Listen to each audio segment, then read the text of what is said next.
Welcome back. The Moravilla sales real estate team and local not-for-profit Strive Higher NYC, or I should say Incorporated, are actually partnering for the Family Wealth Building Day. Now, the event will focus on initiating conversations, removing cultural taboos, and beginning the process of start walking towards the opportunities of creating generational wealth.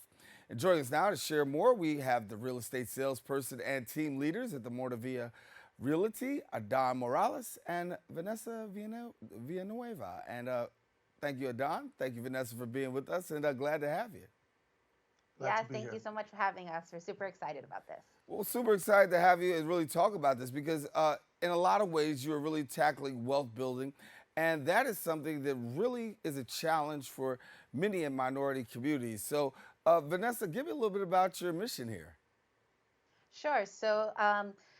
For the last 16 plus years, Adan and I have come together to focus on building wealth in our communities, providing resources, and just having things readily available to our community, including in the Spanish language. And it's something that we've always been very passionate about. So when we met Olga Baez with Strive Higher and found out about her mission towards financial literacy towards children, it just made all the sense in the world to partner up and to bring Family Wealth Building Day together. So, Adan, That's what right. is this wealth building day going to actually consist of for somebody who doesn't know? So we really love the way we put it together. Working with Olga, what we're doing is that we made an event that works on both directions, right? It has one side is for parents, and the other side is for children. So we partnered up with the principal at CS 55, Mr. Luis Torres, and so we're obviously targeting that age range for this event between 7 to 11 years old. But what will happen is that the day will consist of breakfast. Then they're gonna come and they're gonna do a money 101, learning about savings and just having a general understanding of like credit and what finances are. That's gonna lead into lunch, and then they're gonna split up again, parents and children, and we're gonna be talking at that point about how to accomplish some of the goals to attain home ownership, while the kids are simultaneously being entertained and learning about money and finances. We talk about learning about money and finances, and sometimes that's not really prevalent in schools. So I know you guys have a special heart for making sure this happens, and particularly because when you look at what goes on in the area of generational wealth, we do lag behind. So, what have you seen, and what can you give us in regards to generational wealth, particularly in the minority community? Yeah, that's an amazing question. So it really is from something where there are a lot of us that are privileged to have that sort of exposure, and unfortunately a large majority of our community does not have that sort of example in their life, or don't have those sort of conversations around the dinner table. So we just wanted to really just integrate that a little bit more on a more familiar setting, and just talk about what sort of houses are around in the community that you're in, that not everything is necessarily for rent, and how and owning a home and what that means in terms of building generational wealth, closing the wealth gap, being able to create a legacy and some sort of stability in a lot of our communities, which are getting pushed out through various forms of like gentrification, for example. So just letting them know that they can and should become more invested in their communities, and taking Absolutely. those little steps on building credit, income, savings, and things like that, and just breaking it down a little bit more for them. Absolutely. Don, talk to me a little bit about the fact that we're seeing less people, particularly because of inflation and inflation rates, really fill out applications for buying a home, but yet and still, you're still at your job, still making sure that people are armed so that way when the rates are right, people take advantage of it. What do you do in terms of preparing people for home ownership? Well, I think that the first thing that we like to do is to really create a plan, right? A plan that's structured around them, their family, and their needs, right? Because people look for a home for different reasons. And it's not always associated with, the cookie cutter perception of like, oh, I want to buy a house. Sometimes it could come out of necessity, right? Unfortunately, there's a lot of scenarios in life that happen where your dwelling is the most important thing other than your family itself. So that need is always going to be in our society, regardless of inflation, and we just look for ways to creatively make that possible for every individual. And I think that the root of our goal is to make sure that they are making an informed decision, Exactly. right? That it's always at the forefront of what they can afford, and then taking that stepping stone, right? It doesn't always have to be the house the first go around. That's how you kind of leverage that property, with when the time is right.